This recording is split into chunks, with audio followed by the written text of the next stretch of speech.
कॉलेजना संस्कृत विभाग तरफथी एक तज्ञ व्याख्यान राख्યું है जेना वक्ता आप જોઈ શકો છો डॉक्टर वसंत कुमार भट्ट जो गुजरात यूनिवर्सिटी अध्यक्ष संस्कृत विभाग कार्यक्रम प्रारंभे गुरुवंदना करी आपणे बिल्कुल ओछू समय लई साहेब ने ज आपणे मैक्सिमम समय आप्युं जेथी एमनुं व्याख्यान आपणे माणी शकीए। ब्रह्मानंदम परम सुखदम केवलम ज्ञानमूर्तिम दंडवातीतम गगन सदृशम तत्वमस्यादिमुख्यम भावातीतम त्रिगुणरहितम सद्गुरुत्वम नमामि। साहेबनो परिचय आपवो एटले सूर्य आगळ दीवो धरवो एना जेवुं छे। અહીં બેઠેલા મોટાભાગના અધ્યાપકો સાહેબથી સુપરિચિત છે। હું તો એમના વિદ્યાર્થી પણ છું। તો ડૉક્ટર વીએમ ભટ્ટ સાહેબ છેલ્લા 35 વર્ષથી પીજીના અધ્યાપન સાથે જોડાયેલા છે। જેઓ ભાષા ભવનના director school of language Ahmedabad અને સંસ્કૃત વિભાગના અધ્યક્ષ હતા। આ ઉપરાંત તેઓ નેશનલ મેન્યુસ્ક્રિપ્ટ મિશન દિલ્હીના એ એક્સપર્ટ मेम्बर तरीके पण है। बीजू के राष्ट्रीय संस्कृत संस्थान ए सदस्य पण है। कालिदास एकेडमी उज्जैन साथे पण एवो संकळायेला है। 20 जेटला विद्यार्थीओ एमना मार्गदर्शन नीचे पीएचडी नी उपाधि प्राप्त करी है। 36 जेटला पुस्तकों अने 150 जेटला रिसर्च पेपर एमना प्रकाशित थया है। एमना 36 पुस्तकों में कोईपण भाषाना विद्यार्थीने हूँ खास कहूँ कि एमनु ध्यान आकर्षित एवं जे ग्रंथ है ये संस्कृत वाक्य संरचना जे गुजराती हिंदी इंग्लिश संस्कृत तमाम लैंग्वेज माटे खूब ज उपयोगी है। खरीदो नहीं तो कहीं नहीं पण आपणी लाइब्रेरी में तमे एने खास जोजो। ए सिवाय बंगाळनी लिपिना हस्तप्रतोने आधारे एमणे अभिज्ञान शाकुंतलनी संदर्भ दीपिका टीका ए एमणे लंडन थी एनी 2 मेन्युस्क्रिप्ट प्राप्त करी। शाकुंतल पर एवं काम करी रहा है और एनु पाठ संपादन कर्युं है। हाल में अभिज्ञान शाकुंतलम पर ए काश्मीर थी जे मेन्युस्क्रिप्ट मळी है शारदा लिपि में जे भुर्जपत्र वाली है।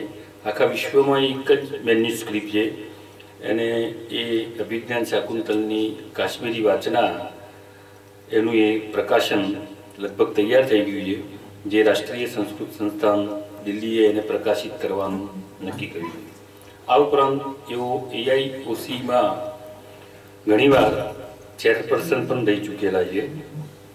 एवा भट्ट साहेबनुं आपणे अहीं व्याख्यान सांभळीशुं।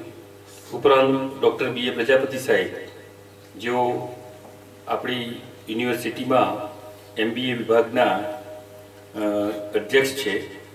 आ उपरांत Hemchandracharya Uttar Gujarat university ex vice chancellor पण है। उपरांत Dakshin Gujarat Veer Narmad university ex vice chancellor रही चूकेला है। आ उपरांत मैनेजमेंट अनेक नेशनल इंटरनेशनल कॉन्फरन्सना आयोजक ए कॉन्फरन्सों में चेरपर्सन एमना अनेक संशोधन लेखों विदेश में पण कॉन्फरन्सों में रजू थया है जे प्रकाशित थई चूक्या है। मजानी बात तो ये है कि कॉमर्सना अध्यापक है। मारे एमनी साथे 10 मिनिटनो संवाद थयेलो पण एक संस्कृतना प्रोफेसर जोड़े जेटलू संस्कृतना पुस्तकों कलेक्शन ना होय एटला संस्कृतना पुस्तकों कलेक्शन एमनी जोड़े है। अने हाल एवो मैनेजमेंट नो जे सिलेबस ये नहीं वाँचता साहेब के हूँ कि संस्कृतना ग्रंथों में मैनेजमेंट केवी रीते विद्यार्थी अपाय एना माटे श्रीमद भगवद गीता पुराणों वेद उपनिषद आ बधुं एवा प्रजापति साहेब आपने मळे जे आनंदनी बात छे। अपना आचार्य श्री डॉक्टर एल.एस. पटेल साहेब एमने तो आप सब ओळखो ज छो कि ज्यारे ज्यारे कार्यक्रम करिए त्यारे साहेब कहे कि भाई आप तमे तारे એમના તરફથી કોઈ બંધન હોતું નથી. એવો પણ અનેક ઇન્ટરનેશનલ નેશનલ સેમિનારમાં એમના સંશોધન લેખો રજૂ થઈ પ્રકાશિત થઈ ચૂકેલા છે. ISBN સાથેના ઘણા પુસ્તકો સાહેબના પ્રકાશિત થયેલા છે. રાજ્યની વિવિધ યુનિવર્સિટીઓના અભ્યાસક્રમ સમિતિના સાહેબ કોપ માનક સભ્ય પણ છે. આ ઉપરાંત હેમચંદ્રાચાર્ય ઉત્તર ગુજરાત યુનિવર્સિટીના કારોબારી સદસ્ય પણ છે અને આપણી આર્ટ્સ ફેકલ્ટીના ડીન પણ છે. આ ઉપરાંત અહીં ઉપસ્થિત અધ્યાપકો અને ખાસ કરી વિદ્યાર્થી ભાઈ બહેનો, આપ સૌનું કોલેજ વતી, આચાર્યશ્રી વતી આપનું હાર્દિક સ્વાગત છે. બહુ ટાઈમ નહીં લેતા આચાર્યશ્રીને વિનંતી કરીશું કે થોડુંક શાબ્દિક સ્વાગત કરે.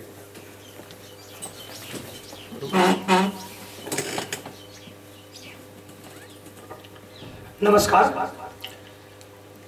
કોલેજના સંસ્કૃત વિભાગના ઉપક્રમે આજના આ પ્રમુખ વ્યાખ્યાનના પ્રમુખ વક્તા માન્ય શ્રી ડોક્ટર વસંતકુમાર ભટ્ટ સાહેબ, આપણી યુનિવર્સિટીના MBA વિભાગના અધ્યક્ષ અને પૂર્વ કુલપતિ ડોક્ટર BA પ્રજાપતિ સાહેબ, સંસ્કૃત વિભાગના પ્રાધ્યાપક મિત્રો, કોલેજના પ્રાધ્યાપક મિત્રો અને વિદ્યાર્થી ભાઈ બહેનો, આજનો આ દિવસ સૌ માટે જ્ઞાનની એક પરબ બની રહેશે. માનનીય ડોક્ટર વસંતકુમાર ભટ્ટ સાહેબનું વ્યાખ્યાન સાંભળવું એ ખૂબ જ આપણા માટે અહોભાગ્ય કહેવાય. સંસ્કૃતના સમગ્ર ભારતના નહીં, વિશ્વના પ્રમુખ વિદ્વાનોમાં એમની ગણના થાય છે. એટલું જ નહીં, સાહેબ કદાચ ટીવી નહીં જોતા હોય, એમને માત્ર પુસ્તકો અને એમના વિદ્યાર્થીઓ આ બે વચ્ચે સંવાદ કરવો જ ગમે છે. કદાચ સાહેબ, મને ખબર છે, હું સાહેબને થોડું જાણું છું, ઘણા વખતથી પરિચિતમાં છું. ભણાવવું, વિદ્યાર્થીને તૈયાર કરવા, વધુને વધુ જ્ઞાન આપવું અને વધુને વધુ જ્ઞાન મેળવવું એ સાહેબનો રસનો વિષય છે. છેલ્લા નિવૃત્ત થયા પછી પણ છેલ્લા 1 મહિનાથી આપણી યુનિવર્સિટીના સંસ્કૃત વિભાગના વિદ્યાર્થીઓને સ્પેશિયલ ભણાવવા માટે સાહેબ આવ્યા છે. એનો લાભ આપણે લીધો છે. આપણી કોલેજમાં સાહેબ અત્યારે ઉપસ્થિત રહ્યા છે. આપ સૌ વતીથી હું સાહેબનું ઉંભાળું ઉષ્માભર્યું સ્વાગત કરું છું. સાથે સાથે હમણાં જ સરબભાઈએ કહ્યું કે મેનેજમેન્ટ વિભાગના પ્રોફેસર ડોક્ટર પ્રજાપતિ સાહેબ સંસ્કૃત વિભાગના પુસ્તકોમાંથી જ્ઞાન મેળવીને કઈ રીતે મેનેજમેન્ટના વિદ્યાર્થીઓને સારું મેનેજમેન્ટ કરી શકાય એ રીતે સંસ્કૃત વિષય સાથેનો એમનો નાતો છે. એ પણ શ્રી ભટ્ટ સાહેબનું વ્યાખ્યાન સાંભળવા માટે આપણી કોલેજમાં અત્યારે ઉપસ્થિત રહ્યા છે. હું સાહેબનું પણ કોલેજ વતીથી ખૂબ જ ઉંભાળું હાર્દિક સ્વાગત કરું છું. આપ સૌનું પણ જે સમય આપીને અહીં ઉપસ્થિત રહ્યા છો, વ્યાખ્યાનના અંતે એમ કહેશો, કદાચ પહેલી વાર આવું સરસ વ્યાખ્યાન સાંભળવા મળ્યું છે. ચોક્કસ મને ખાતરી છે સાહેબ ખૂબ જ સરસ રીતે સંસ્કૃતનું જ્ઞાન આપને આપશે.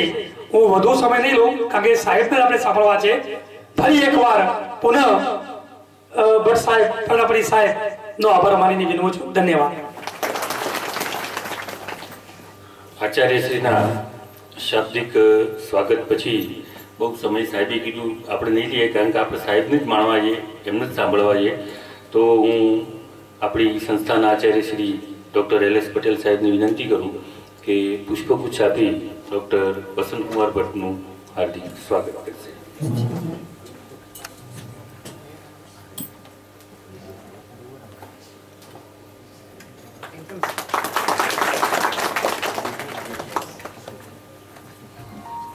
સાથે સાથે મેનેજમેન્ટ હેમચંદ્રાચાર્ય ઉત્તર ગુજરાત યુનિવર્સિટીના મેનેજમેન્ટ વિભાગના અધ્યક્ષ અને આપણા એક્સ વાઇસ ચાન્સેલરનું પુષ્પગુચ્છ આપી એ હાર્દિક સ્વાગત કરશે VI પટેલ સાહેબ.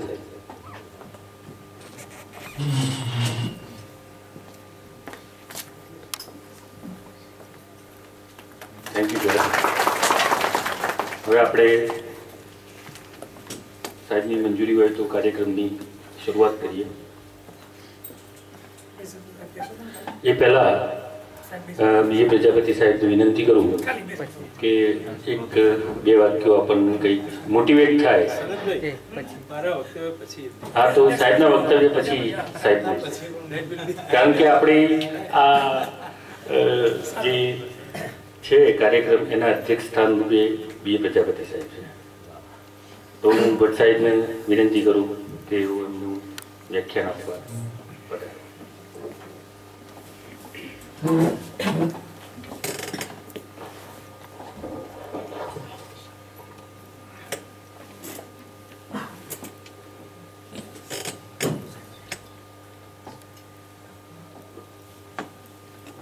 નમસ્કાર.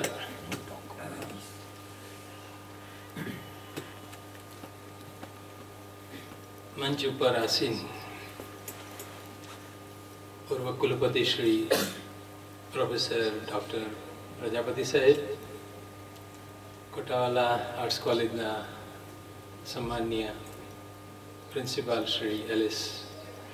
પટેલ સાહેબ, મારા પ્રિય સનતભાઈ, અહીંના અધ્યાપક મિત્રો, બહેનશ્રીઓ અને સૌથી વધારે મહત્વના એવા વિદ્યાર્થી ભાઈ બહેનો, મારે આજે અભિજ્ઞાન શાકુંતલનું મર્મ ભેદન, આ અમસ્તો મારા મોઢામાંથી નીકળી ગયેલો શબ્દ. સનતભાઈએ ફોન કર્યો કે સાહેબ ટાઇટલ શું રાખીશું તમારા વક્તવ્યનું.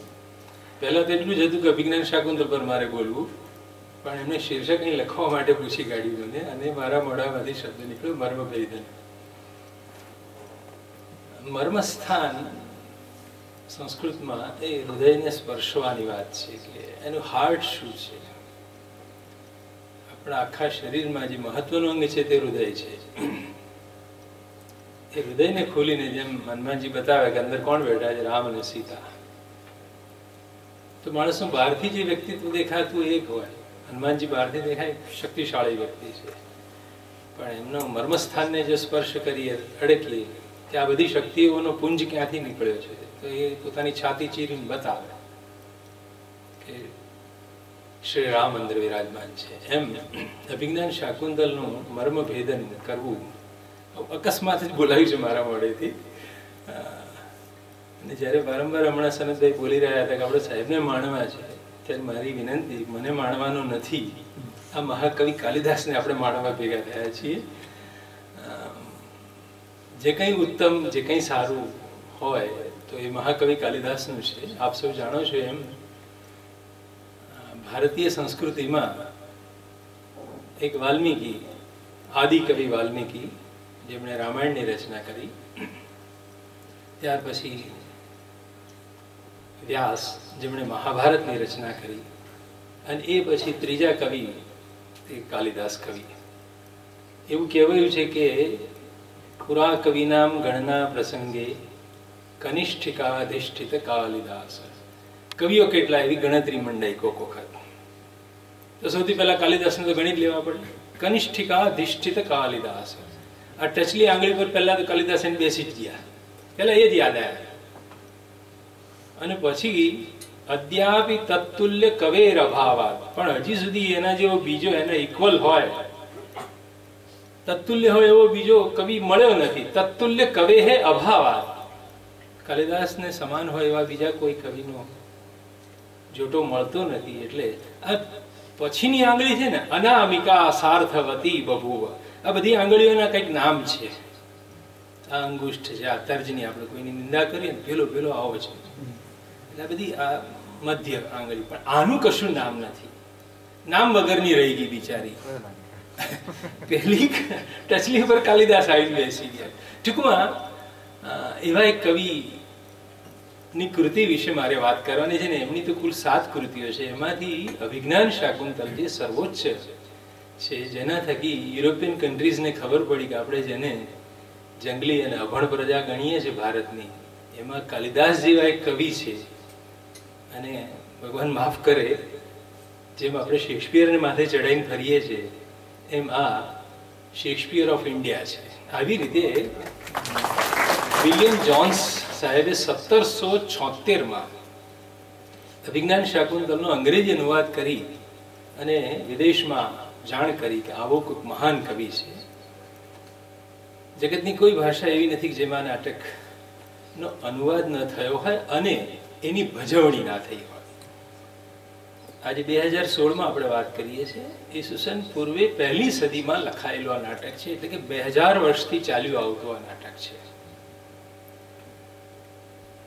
જે નાટક જો 2000 વર્ષની યાત્રા કાપીને આપણા સુધી પહોંચ્યું હોય તો એને આપણે કાલજયી નાટક કહેવું પડે. તમારે મારે તો મારી કવિતા જીવતી રાખવા માટે લોકોને કાવ્ય સંગ્રહ ભેટ આપતા ફરવું પડે, વાંચો મને. કાલિદાસનું નાટક તો સૌ કોઈ પોતાના હૃદયમાં લઈને જીવે છે. 2000 વર્ષથી માત્ર ભારતીયો નહીં, સમગ્ર દુનિયા, આખી દુનિયાની કોઈ ભાષા એવી નથી જેની અંદર એના અનુવાદો ના હોય, એના ઉપરના વિવેચન ગ્રંથો ના હોય. ટૂંકમાં એક અત્યંત મહત્વની કૃતિ વિશે મારે વાત કરવાની છે, અને માટે મને બીક પણ લાગે છે કે મારા આ અલ્પ સમયના વ્યાખ્યાનથી હું એને ન્યાય આપી શકીશ કે કેમ. અને પાછું મેં અજાણતા બોલી કાઢ્યો છે શબ્દ ભર્મ ભેદન, એટલે ડિફિકલ્ટ ટાસ્ક માં હું પ્રવેશું છું. આપ સૌને કંઈ પણ ગમે તો એ મહાકવિ કાલિદાસનું ઉત્તમ છે એમ સમજજો. હું તો એક વિદ્યાર્થી તરીકે તમારી સામે થોડી ચેષ્ટા કરું છું. મિત્રો, આ કૃતિનું જે નામ આપવામાં આવ્યું છે એ અભિજ્ઞાન શાકુંતલ. અભિજ્ઞાન એટલે ઓળખ, ઓળખ ચિહ્ન, ઓળખાણ. કોઈ માણસને આપણે ઓળખવો હોય તો આપણે કહીએ કે આ તાપસ છે, તપસ્વી વ્યક્તિ છે. તો કેવી રીતે જાણ્યું કે આ ભાઈ તપસ્વી છે? તો કે જટાભિહિ તાપસ, જટાધારી છે ને એટલે ખબર પડી કે વાળ કપાવવાનો ટાઈમ નથી, દાઢી મૂછ વધી ગયા, આખો વખત ભગવાનના ધ્યાનમાં બેસી રહે છે. કોઈક ઓળખ ચિહ્ન હોય છે દરેકનું. એમ આ નાટકમાં એક અભિજ્ઞાનની વાત છે. કોના અભિજ્ઞાનની વાત છે? તો પાછળ શકુંતલાબેનને મૂક્યા છે. નાટકની જે નાયિકા છે, હિરોઈન છે, એનું નામ છે શકુંતલા. અને શકુંતલાનો દીકરો તે શાકુંતલ. તો માં અને દીકરાની ઓળખ, એને લગતું આ નાટક છે. પ્રાઇમરી ઓળખ જે ગ્રંથના શીર્ષક પરથી આપણને મળવી જોઈએ તે આ વાત છે. ઓળખની સમસ્યા. એવું શું બન્યું છે? શરૂઆતમાં થોડીક, કારણ કે મારી સામે મિક્સ ઓડિયન્સ છે, સંભવ છે કે બધાએ શાકુંતલ ન પણ વાંચ્યું હોય, તો મારી પહેલી ફરજ બને છે એના આસ્વાદની વાત તરફ જઈએ પહેલા કે થોડોક તમને રફ સ્કેચ હોવો જોઈએ નાટકનો. તો કણવ મુનિના આશ્રમ પાસે વિશ્વામિત્ર ક્યાંક ઘોર તપમાં ઉતર્યા હતા, અને એ તપો ભંગ કરાવવા માટે ઇન્દ્રે મેનકા નામની અપ્સરા મોકલી.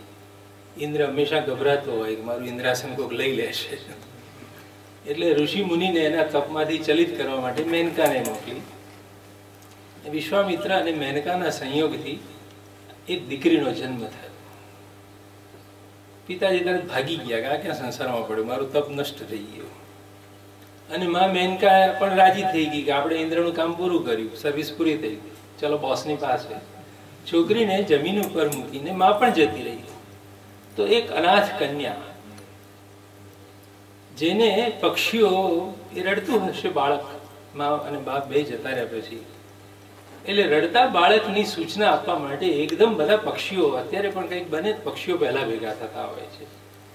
ભર બપોરે ઊંઘતા હો ઉનાળામાં, અને જો ખિસકોલી ટકટક અવાજ કરે તો સાવધાન થઈ જવું કે એને ઉપર બેઠા બેઠા નીચેથી બિલાડી પસાર થતી જોઈ છે ને બીજાને સાવધાન કરે છે, બધા પોતાના માળાને સંભાળે.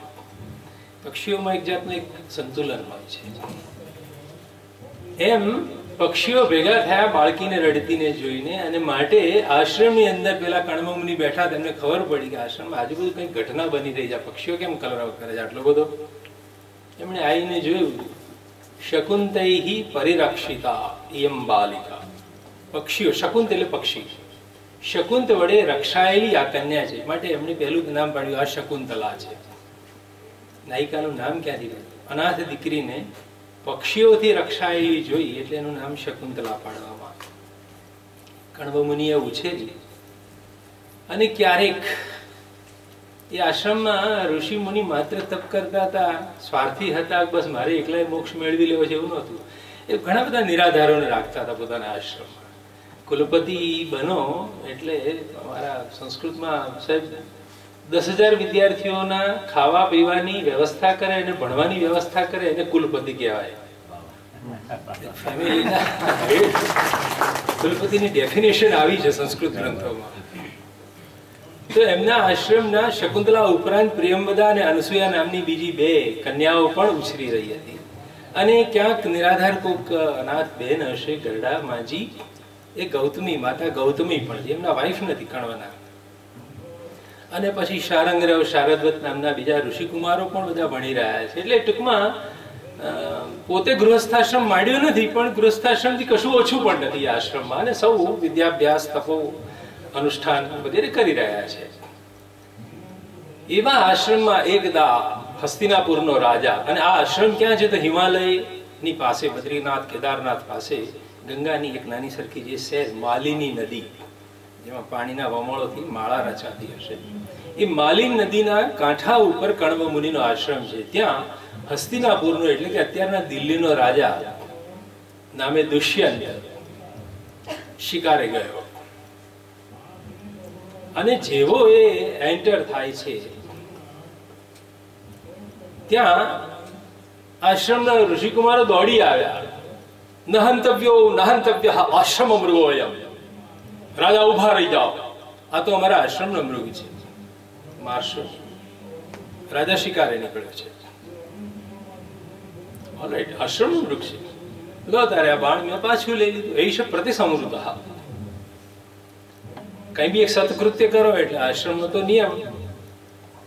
યુરોપિયન કલ્ચર હોય તો થેન્ક યુ કે, પણ ભારતમાં કંઈક જુદું થાય.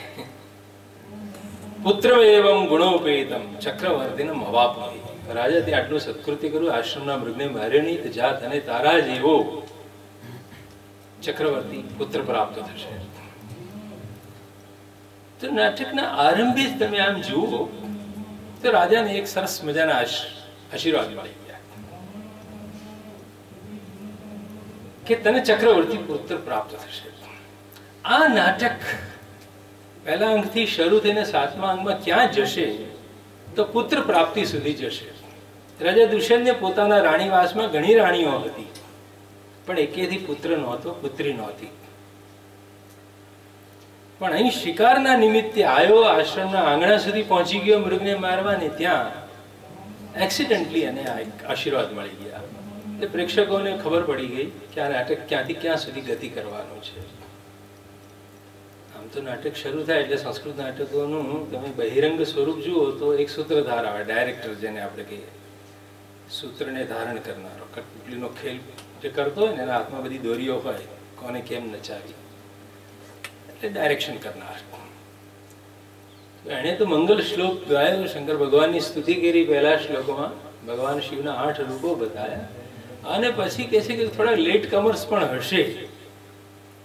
તો એની પોતાની જે મિસિસ હતી નટી, એને કીધું અરે આવો ને જરા થોડી મિનિટ, બધા લેટ ટિકિટ બારી પર બધા હજી લોકો ટિકિટ ખરીદે છે, મોડા પડી જવા હશે, એટલે ત્યાં સુધી એકાદ ગીત ગાઓ. એટલે કઈ ઋતુ? અરે કે ગ્રીષ્મ ઋતુ, ચાલુ જે ઋતુ છે એનું ગીત ગાઓ. અને નટી એક ગીત ગાય છે, ક્ષણચુંબિતાની ભ્રમરૈ સુકુમાર કેસર શિખા અવતંસયંતિ દયમાનાઃ પ્રમદાઃ શિરીષ કુસુમાની. આવું સરસ મજાનું આર્યા છંદમાં એક ગીત ગાવામાં આવે છે કે આ ઋતુની અંદર શું થયું છે. એક ક્ષણ માટે ચુમાયેલા શિરીષ પુષ્પોને, શીર્ષ પુષ્પોની કેસરને, પરાગરજને ચૂસીને ભમરાઓ ઉડી જાય છે, અને એ પછી સાંજ પડે વિલઈને પડી ગયેલું પુષ્પ, એની પર દયા આવતા પ્રમદાઓ પોતાના કાનમાં ધારણ કરે છે. અવતંસયંતિ વિભૂષયંતિ પ્રમદાઃ. પ્રમદાઓ એને કાનમાં લાગે. કોમેન્ટેટર ત્યાં આપણને કહે કે આ પ્રમદા બીજું કોઈ નહીં, શકુંતલાબેનની વાત છે. આ તો શકુંતલા સાંજે જે શીરીષ પુષ્પો, તમારા તો હવે પાટણમાં તો કેટલા બધા શીરીષ છે, ઉનાળામાં તમે જે પીળા ગુચ્છેદાર ફૂલ જુઓ છો ને, લાંબી દાંડીવાળા, એ પુષ્પની વાત છે. એ શીરીષ પુષ્પો પડી જાય તો સાંજે શકુંતલા લઈને પોતાના કાનમાં લગાવતી હતી. પેલું ભમરો તને ચૂસીને જતો રહ્યો, લાવ હું તને મારા કાનમાં બેસાડું. આવી વાત નટીએ ગાઈ. પણ કવિતા, અને એમાં નાટકની કવિતા, એમાં બધા બહુ સજેશન પડ્યા હોય. શકુંતલા શા માટે ભ્રમરોથી ચૂસાયેલા અને પરિત્યક્ત, અને પાછા પ્રજાપતિ સાહેબ કહેવામાં આવે છે ક્ષણચુંબિતા, જસ્ટ મિનિટ રસ લઈને ભમરો જતો રહ્યો. શકુંતલા આ પુષ્પને એટલે ધારણ કરે છે કે એને એની માની વાત યાદ આવે છે કે પેલો વિશ્વામિત્ર પણ એક વખતનો સંયોગ કરી મેનકાને ભોગવીને ભાગી ગયો. મિત્રો, આ નાટકમાં સ્ત્રી જીવનની એક દાસ્તાન મૂકેલી છે. બધી સ્ત્રીઓને નહીં, પણ કોક કમભાગી સ્ત્રીના જીવનમાં જો આવી ઘટના બની જાય કે એક વખત કોઈ પુરુષ સ્નેહ કરે અને ક્ષણચુંબિતાની વાળી વાત બને, એક વખતના સંયોગ પછી છોડીને જતો રહે, તો એ સ્ત્રીનું જીવન તો ચોક્કસ કરુણામય બની જાય. પણ એ એક વખતના સંયોગથી પેદા થયેલી જે સંતતિ હોય ને, એના અભિજ્ઞાનનો સવાલ ઉભો થાય છે, પૈતૃક ઓળખનો સવાલ ઉભો થાય છે કે આ કોનું સંતાન, આનો બાપ કોણ છે, આ છોકરાનો, આ છોકરીનો બાપ કોણ છે. એક સોશિયલ સ્ટેટસ મેળવવા માટે આ કોનું સંતાન છે વાળી વાત શરૂ થાય ને, ત્યારે એ સ્ત્રીના જીવનમાં એનું દુઃખ ઓર દ્વિગુણિત ત્રિગુણિત થતું જાય. કયું મોહબ્બત? આ અભિજ્ઞાનની સમસ્યા આટલી ગંભીર વાત છે.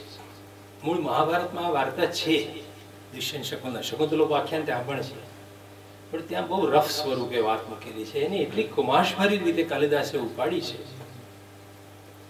કે આ નટી ગીત જે ગવાયું એમાં આપણને કહી દીધું કે આ નાટકનું એક બીજું લક્ષ્ય છે કે આમાં અભિજ્ઞાનની વાત છે, શિરીષ પુષ્પોની વાત છે. અને કર્મ મુનિનો આ આશ્રમ છે, આ આશ્રમનો મૃગ છે, એને મારવાનો નથી, આશ્રમમાં મૃગની હત્યા ન થાય. ઓલરાઈટ, બાણ પાછું લઈ લઉં છું. પેલા ઋષિ મુનિઓ પછી આગળ કહે છે કે તમને બહુ મોડું ના થતું હોય સાહેબ ઓફિસ જવાનું, તો ચા પાણી નાસ્તો કરીને જાઓ આશ્રમમાં થોડી એમ કે છે. આશ્રમનો આતિથ્ય સત્કાર સ્વીકારવાનું કહો છો.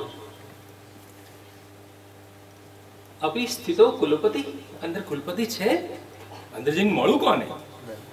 તો કે છે ના ના ના, આજકાલ એવું છે, એમણે પોતાની દીકરી એક શકુંતલા છે ને, એને આશ્રમનો અતિથિ સત્કારનું કામ સોંપી અને એ તો સોમતીર્થ ગયા છે. અસ્યાહ કન્યાયાહ દુરિત શમનાર્થમ સોમતીર્થં ગતઃ.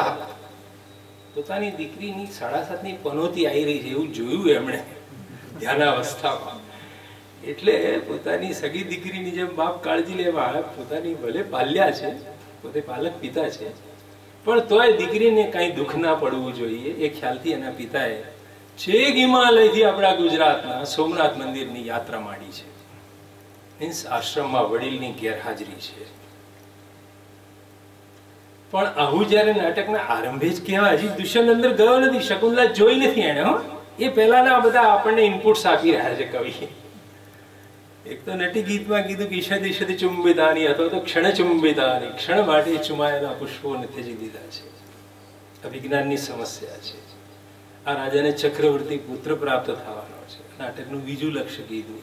અને થોડોક રાજા આગળ વધ્યો એટલે કીધું કે અંદર અતિથિ સત્કાર લઈને સ્વીકારીને જાઓ. અને એના પિતા તો બહાર ગયા છે, શકુંતલાબેન મળશે. એટલે પ્રેક્ષકના કાન ઓર ચોંકી જાય, હે આ નાટકમાં શકુંતલાનું શું ખરાબ થવાનું છે? અને પિતાજીએ આટલી મોટી યાત્રા આદરી, તો એ યાત્રાનું ફળ શું આવશે? આટલું જોઈએ ત્યારે નાટક પૂરું થાય.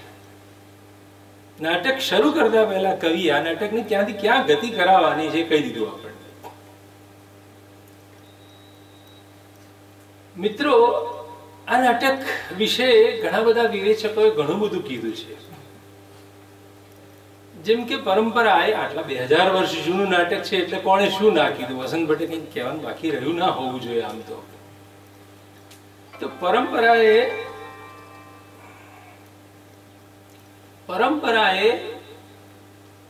એવું કીધું છે, કાવ્યેષુ નાટકમ રમ્યમ. બધા કાવ્યોમાં નાટક સારું ભાઈ. નાટક લખવું અઘરું, હો. કવિતા લખવી સહેલી, નવલકથા કે શોર્ટ સ્ટોરી એ બધું બરાબર છે, પણ કાવ્યોમાં એટલે કે બધા સાહિત્ય પ્રકારોમાં નાટક નામનો સાહિત્ય પ્રકાર એ ડિફિકલ્ટ. કાવ્યેષુ નાટકમ રમ્યમ તત્ર રમ્યા શકુંતલા. અને નાટકોમાં જો સુંદર હોય તો તે નાટક શાકુંતલ નાટક છે. તત્રાપી ચતુર્થો અંક. અને શાકુંતલમાં સરસ કહ્યું તો 7 અંકનું નાટક, એમાં ચોથો અંક બહુ બેસ્ટ હોય, હો. એટલે ધરાય નહીં આવી રહે છે. પણ એમણે ઓર એક લાઈન ઉમેરી, તત્ર શ્લોક ચતુષ્ટય. અને ચોથા અંકમાં પણ 4 શ્લોક એટલા વન્ડરફુલ.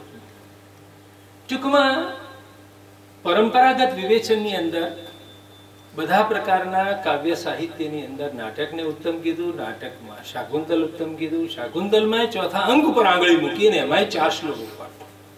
એટલે તમને થશે કે સાહેબ જલ્દી પહેલા કહી દો 4 શ્લોક કયા ને એમાં શું આવે છે, એટલે શાકુંતલનું મર્મ સ્થાન અમારા હાથમાં આવી જાય.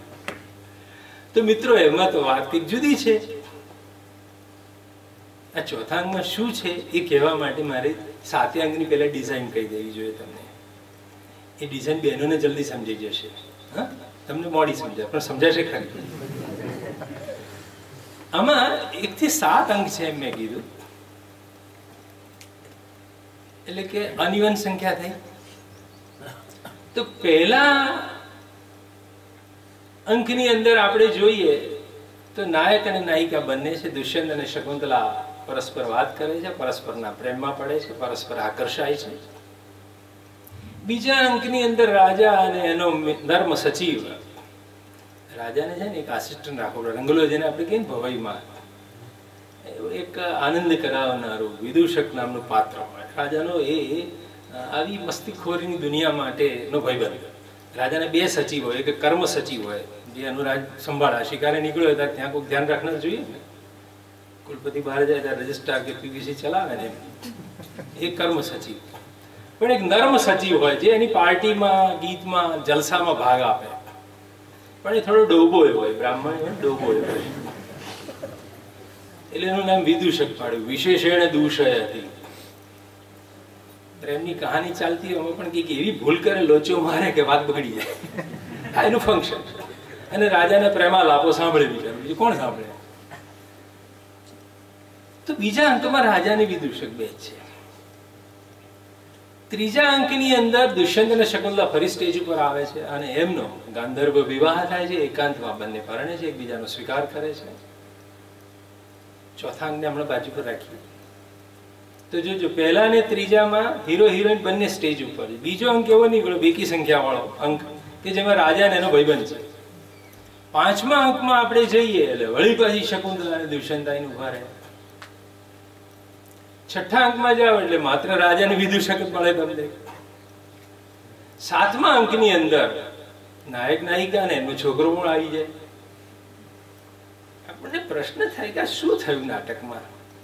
જો બેકી સંખ્યા વાળા જે અંકો છે, બીજો અને છઠ્ઠો, એમાં રાજા અને એનો મિત્ર છે. ચોથાનું શું? એવો પ્રશ્ન થાય. તો મેં કીધું પહેલા, બીજા, ત્રીજા અંકની અંદર એક સંયોગ શૃંગારનું આલેખન છે. એક પુરુષ એક સ્ત્રી તરફ આકર્ષાય, 2 વચ્ચે પ્રેમ રચાય અને પ્રેમનું પરિણામ એમના પરિણય સુધી, લગ્ન સુધી પહોંચે. એ સંયોગ શૃંગારની વાત 1 થી 3 અંકમાં છે. પણ દુષ્યંતભાઈ મેરેજ કરી અને મારે તો બહુ કામ છે, હું બહુ બિઝી રહું છું, અને વળી પાછા ઉપડ્યા તો પાછા હસ્તિનાપુર. અને માટે શકુંતલા વિચારે ચડી ગઈ, ઝૂંપડીના આગળ બેઠેલી, કે રિઝર્વેશન કન્ફર્મ થયું હશે કે નહીં, ગાડીમાં બેસી ગયા હશે કે નહીં, બેગ લેવાનું ભૂલી તો નહીં ગયા. કોઈ પણ પત્ની આજે જ પોતાનો હસબન્ડ ગયો હોય તો બીજા કોનો વિચાર કરે? પોતાનો વરનો જ કરે ને, દેખીતી વાત છે. તો શકુંતલા પણ દુષ્યંતના ખ્યાલોમાં બેઠી હતી ને ત્યાં જેને નહોતું આવવાનું એ વ્યક્તિ આવી ગયો, નામે દુર્વાસા. આપણા ઇન્ડિયન માઇથોલોજીમાં એક ઋષિ એવા છે જેને વારે વારે મગજ ખસી જ જાય અને છેલ્લી કક્ષાનો ગુસ્સો કરે. શબ્દ પણ કેવો સરસ છે, દુર્વાસસ, મેલા ઘેલા કપડા વાળો. સ્વભાવે દુર્વાસા. એને શાપ આપ્યો આ કોમળ દીકરીને કે વિચિંતયંત યમ અનન્ય માનસા, તું જેનો અનન્ય મનથી વિચાર કરું છું એ તને તું યાદ કરાઈશ તો યાદ નહીં કરે, જા ભૂલી જશ તને. સ્મરિષ્યતિ ત્વામ ન બોધિતો પિસન. હવે તે વખતે એની બેનપણીઓ ક્યાંક ફૂલ ભેગી કરતી હતી કે શકુંતલા પરણી ગઈ છે તો હવે આજથી તેને નવું વ્રત લેવું પડશે, સૌભાગ્ય દેવતાની અર્ચના કરવી પડશે, તો લાવો લાવો થોડા ફૂલ ભેગા કરીએ બેનપણીને માટે. એમણે આ પેલા દુર્વાસાનો શાપ સાંભળી લીધો. અરે કે છે શકુંતલા એકલી છે ને આ કોક આંગણે અતિથિ આવ્યો, અતિથિ સત્કારનું કામ એના પિતા સોંપીને ગયા હતા. એક અતિથિ આવ્યો એને એનું હૃદય આપી દીધું, બીજો અતિથિ આવ્યો એની તરફ ધ્યાન ના ગયું, બિચારીને પેલા શાપ આપી દીધો કે તને યાદ નહીં કરે. એટલે આવી એક મહાન દુર્ઘટના બની ગઈ. આજે જ કરાવ છે. કોણ? હજી પેલા કણવ મુનિ ગયા હતા સોમતીર્થની યાત્રા, કોઈક દુરિત આવવાનું છે દીકરી ઉપર, તે આ દુરિત એનો વર એને યાદ નહીં કરે. પણ એ ઘટના તો એક નાના વચ્ચે સહેજ પ્રવેશકની અંદર મૂકી દીધી છે.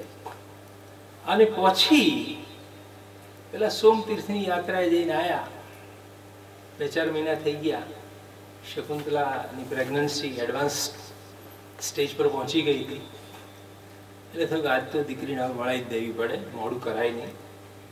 તો 4થા અંકની અંદર પુત્રીની વિદાયનું આલેખન છે, કન્યા વિદાયનું દૃશ્ય છે, જે આપણા ભારતીય જનમાનસને બહુ સ્પર્શી ગયું છે. તત્રાપી 4થો અંક એ 4થા અંકમાં શું છે? શકુંતલાની વિદાય છે. તો તમે જુઓ 1 થી 3 અંકની અંદર સંયોગ શૃંગારની વાત છે, અને આ દુર્વાસાના શાપને કારણે 5મા અંકમાં જયારે સ્ટેજ ઉપર બે ભેગા મળે છે ત્યારે દુષ્યંત તું કોણ ને હું કોણ કરીને ઉભો રહે છે. મેડમ કોણ તમે? ક્યાંથી આયા? અરે યાર આપણે લવ મેરેજ કરેલા. તું બને અત્યારે તો નિરાશ છે, અત્યારે તો વિડીયોગ્રાફી હોય આપણા આખા લગ્નની, ફોટોગ્રાફી હોય, સમાજના 50 માણસોને આપણે બોલાયા, બધા સાક્ષી હોય, બે ધોલ મારે કે કોણ પરણવા આવ્યા. આપણે વોટ્સઅપ કાઢીએ, ફોટોગ્રાફી કાઢીએ, કેટલા બધા અત્યારે તો આપણી પાસે પુરાવા હોય. પણ શકુંતલા પાસે તો જંગલમાં થયેલો પ્રેમ હતો, એકાંતમાં લતા વલયમાં બેસી અને એકાંતમાં એ લોકો મળ્યા હતા, એનું કોઈ સાક્ષી નથી. તો 5મા અંકમાં શકુંતલાનું પ્રત્યાખ્યાન છે, રિજેક્શન છે. અને પછી 6થા અંકમાં એવી ઘટના બની કે શકુંતલા બેન જયારે સાસરે વળાયા ને, 4થા અંકમાં પિતાજી આયા પ્રભાસ પાટણ તો સોમતીર્થની યાત્રા કરી, અને એ દિવસે બે આશ્રમમાં મુનિકુમારો જોડે, શારંગર શારદ જોડે શકુંતલાને વિદાય કરી. એ વિદાય વખતે બહુ સરસ શ્લોકો કહેવામાં આવ્યા છે, એ લોકોને બહુ ગમ્યા છે. શકુંતલાની ઓળખ આપતો જો શ્લોક કયો છે તમને થોડું સંભળાવવું જોઈએ મારે. પાતુમ ન પ્રથમં વ્યવસ્યતિ જલમ યુષ્મસ્વબીતેષુ યાત નાદતે પ્રિયમંડનાપિ ભવતામ સ્નેહેન યા પલ્લવમ આદ્યેવ કુસુમ પ્રસૂતિ સમયે યસ્યાહ ભવત્યુત્સવઃ સેયં યાતિ શકુંતલા પતિગૃહં સર્વૈરનુજ્ઞાયતામ. ઘણો મુનિ કહે છે આશ્રમના વૃક્ષો, પાતુમ ન પ્રથમમ વ્યવસ્યતિ જલમ. આ શકુંતલા આજે સાસરે જઈ રહી છે. શકુંતલા કોણ? તો તમને પાણી પીવડાયા વગર જે પાણી નહોતી પીતી, નાદત્તે પ્રિયમંડનાપી ભવતામ સ્નેહેન યા પલ્લવમ. એને પોતાની જાતનું સુશોભન કરવું ગમતું હતું, લાલી લિપસ્ટિક કરવા ગમતા હતા શકુંતલાબેનને, પણ તમારી શોભાના ભોગે નહીં. છોડ ઉપરથી પુષ્પ ચૂંટી લઈએ તો છોડની શોભા તો હણાઈ ગઈ ને. તો પોતાના સુશોભન માટે એક મોગરાનું કે એક ગુલાબનું ફૂલ લઈને કોઈ દિવસ માથામાં નહોતી નાખી. હા, શિરીષ પુષ્પો કાનમાં પહેરતી હતી કેમ કે એ પડી ગયા હતા, ભમરો ચૂસીને જતો રહ્યો હતો, પોતે ચૂંટેલા નહોતા. એક પાંદડું પણ જે તમારા ઉપરથી તોડતી નહોતી. અને જ્યારે તમને પુષ્પો બેસવાની ઋતુ આવે, યસ્યાહ ભવતી ઉત્સવ, ત્યારે એ આશ્રમને સજાઈ દીધી, ઉત્સવ ઉજવતી, સેલિબ્રેશન, કે ચલો ચલો આજ તો મારી નવમાલિકાને નવા પુષ્પ આવ્યા છે, ચલો ચલો આજ તો આંબા ઉપર આમ્રમંજરી આવી છે. એટલી બધી એક્સાઇટ થઈ જતી હતી અને એનો એ ઉત્સવ ઉજવતી હતી. એવી આ શકુંતલા આજે સેયમ યાતિ શકુંતલા પતિગૃહમ સર્વૈહિ અનુજ્ઞાયતા. બધા એને ભેગા મળો, ગુડ બાય ટાટા કહો શકુંતલાને. અને તે વખતે સ્ટેજ પાછળથી કોયલનો ટહુકાર થાય, જાણે કુદરતે રિસ્પોન્સ આપ્યો અને શકુંતલાની વિદાય થાય. આવી કોમળ સરસ મજાની વાતો છે ચોથા અંકમાં. એ ભારતની રસિક પ્રજાને ગમી ગઈ ને માટે કીધું તત્રાપી ચતુર્થો અંક તત્ર શ્લોક ચતુષ્ટય. વળી પાછું બાપ તરીકે દીકરીને કંઈક સલાહ આપીને મોકલવી પડે ને, તો ત્યાં પાછું બીજો શ્લોક કે સાસરીજીને શું કરવું. રાજાઓ તો ઘણી રાણીઓ વાળા હોય, એટલે જાય એટલે બાપને પહેલી ચિંતા પેલી શોખ તરફથી રોજ ઝઘડા ચાલુ થશે. દેરાણી હોય, જેઠાણી હોય, નણંદો હોય એ તો ખરા જ, પણ રાજાને ઘેર પરણો એટલે બીજી રાણીઓ હાજર હોય તમારી જોડે લડાઈ કરવા માટે. તો તું એમની જોડે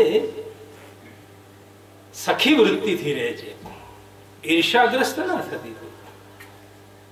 આવી સલાહ, દીકરીને સલાહ.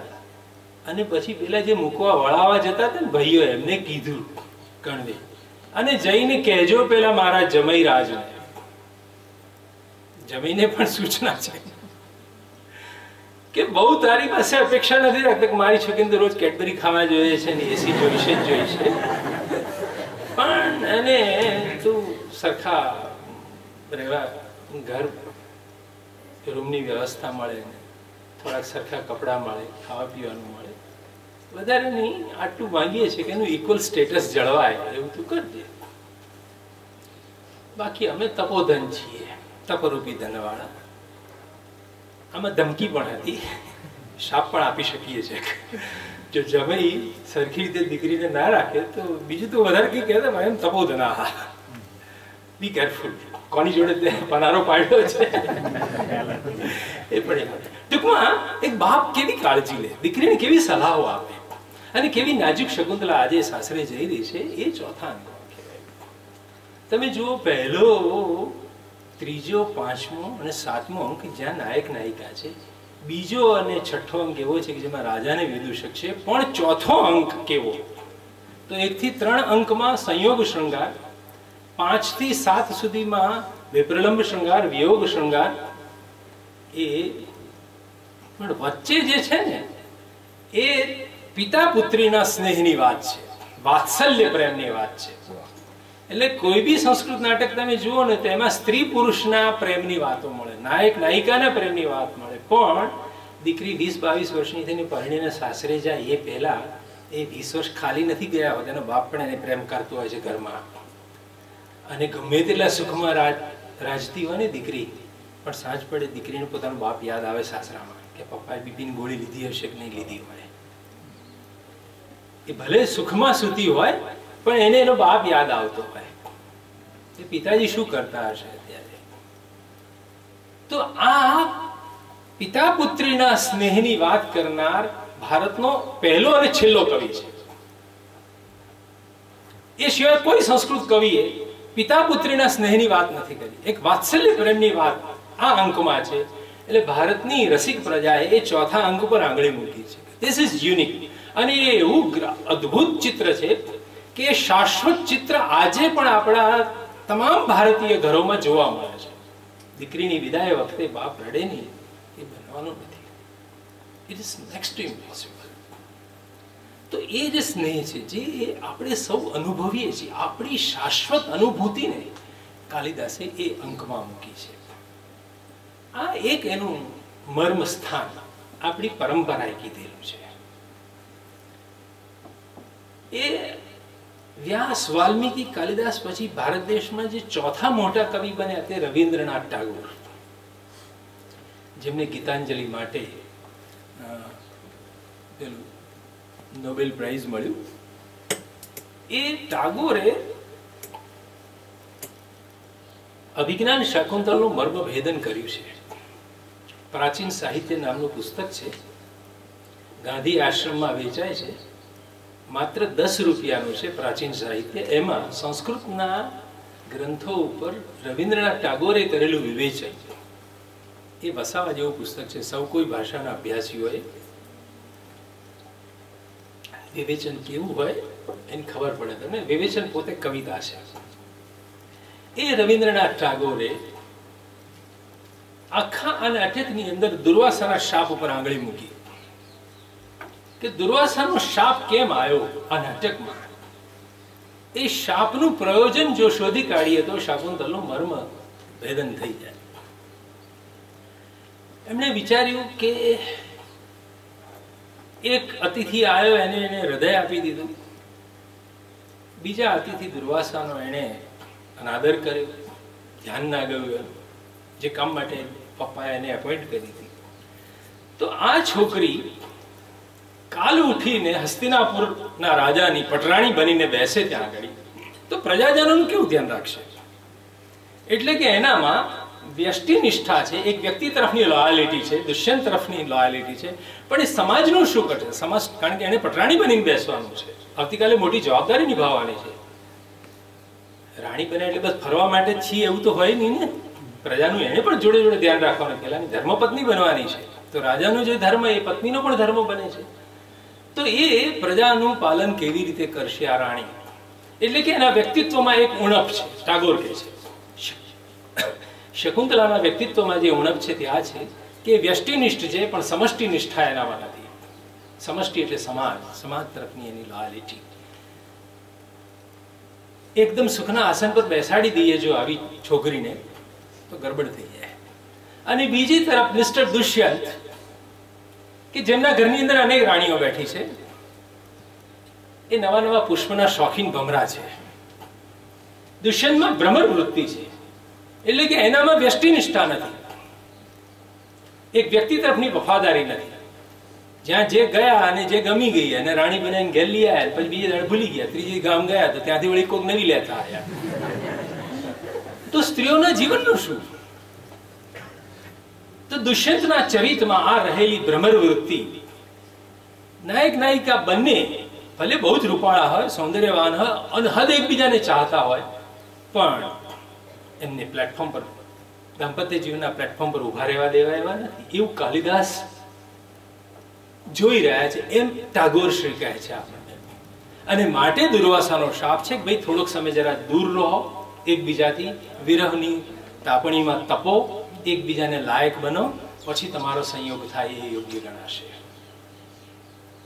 તો દુષ્યંતની ભ્રમર વૃત્તિ દૂર કરવા માટે અને શકુંતલાના અંદર સમષ્ટિ નિષ્ઠા આરોપિત કરવા માટે આ શાપ આયોજાયો છે. આવું ટાગોરે કીધું. અને એ મેં કીધું એમ એ વિવેચન એટલું અદ્ભુત ભાષામાં લખાયું છે, એ પોતે જ કવિતા છે. એના મોહમાં હું પણ 20-22 વર્ષ રહ્યો છું, વારંવાર વાંચ્યું છે. તમે વાંચશો તમે પણ પકડાઈ જશો. આ દશા આખા ભારતની છે. એમાં રાધાવલ્લભ ત્રિપાઠી પણ બાકાત નથી. સંસ્કૃતના બહુ મોટા પ્રોફેસરો ટાગોરને આગળ કરીને કાલિદાસને સમજાવે છે. મીન્સ વિવેચનની દુનિયામાં એ ફાઇનલ વર્ડ બની ગયો છે કે ટાગોરે કીધું હવે કશું નવું કહેવાનું બાકી રહેતું નથી. પણ કેમ કે હું છેલ્લા 6-7 વર્ષથી શાકુંતલની અંદર દિવસ રાત એવો લાગેલો છું કે હમણાં સનતભાઈએ જે વાત કરી તે મેં કાશ્મીરની હસ્તપ્રતો જોઈ અને એમાં એક રહસ્ય સ્ફોટ થયો કે અત્યારે ભારત દેશમાં કાશ્મીરથી કન્યાકુમારી સુધી જે શાકુંતલ ભણાવવામાં, વાંચવામાં, અનુવાદ કરવામાં, ભજવવા માટે ઉપયોગમાં લેવામાં આવે છે, એ તો મારી દૃષ્ટિએ 14મી સદીનો પાઠ છે. જ્યારે કાશ્મીરનું જે શાકુંતલ મારા હાથમાં આવ્યું છે, જેની આખી દુનિયા પર ખાલી 5 હસ્તપ્રતો છે, 5 હવે મારી પાસે છે, એની અંદર 2 મોટા નવા દૃશ્ય મારા જોવામાં આવ્યા. દુષ્યંત શકુંતલાના પ્રેમને લગતા 3જા અંકના, અને એ 7મી સદીનો પાઠ છે. એમાંથી શાકુંતલનું એક નવું સ્વરૂપ મારી સામે પ્રગટ થવા માંડ્યું, જેના વિશે હવે હું તમારી જોડે વાત કરું. મૂળ વાત આપણે એ કરી હતી કે આ નાટકના આરંભે જ 3 ગતિ કહેવામાં આવી છે આપણને. આ નાટક શ્રેષ્ઠ છે, અંદર બધા મોરલો